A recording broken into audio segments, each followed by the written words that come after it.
Salut Pak Prabowo, tetap tidak mau membuka data pertahanan dalam debat karena itu rahasia negara.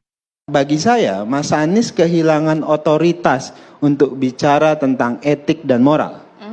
Karena apa yang dilakukan oleh Mas Anies hari itu, hari ini kita nggak bicara rekam jejak beliau yang memang bagi saya sudah kehilangan otoritas etik dan moral. Pada hari ini juga beliau menunjukkan memang beliau sangat kehilangan otoritas etik dan moral, apalagi bicara itu. Dari mana saya menilai itu? Pertama, Anda lihat ini Tempo itu mengecek fakta. Misalnya Tempo hari ini menemukan, Mas Anies menyebutkan ada belanja Kemhan 700 triliun belanja alutsista bekas. Itu adalah kebohongan yang teramat sangat dipertontonkan Mas Anies untuk sekedar mau menjatuhkan Pak Prabowo. 2023 yang namanya anggaran Kemhan itu 131 triliun.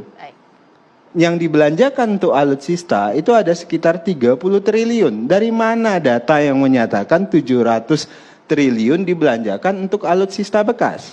Sekali lagi, menggunakan data palsu, menyebarkan hoak untuk sekedar memfitnah dan menjatuhkan orang lain, orang yang selama ini punya komitmen terhadap bangsa dan negara, itu tentu adalah tindakan yang haus kekuasaan tapi abai etika. Kedua, coba Anda perhatikan, Mas Anies secara terbuka menyatakan tidak ada yang rahasia dalam pertahanan. Itu pernyataan yang sangat berbahaya untuk Indonesia. Ada yang tidak rahasia, ada yang rahasia tentu. Dan Pak Prabowo tahu persis seperti disampaikan oleh Mas Sukamta dan Bang Andreas. Ada yang rahasia dan ada tidak. Ketiga, yang ini juga nggak kalah berbahaya. Misalnya ya, Pak Prabowo sejak awal menyatakan dalam diplomasi internasional yang harus kita tunjukkan di awal itu adalah advantage-nya kita. Kita kuat ekonomi, kita kuat pertahanan, kita kuat sosial budaya dan sebagainya.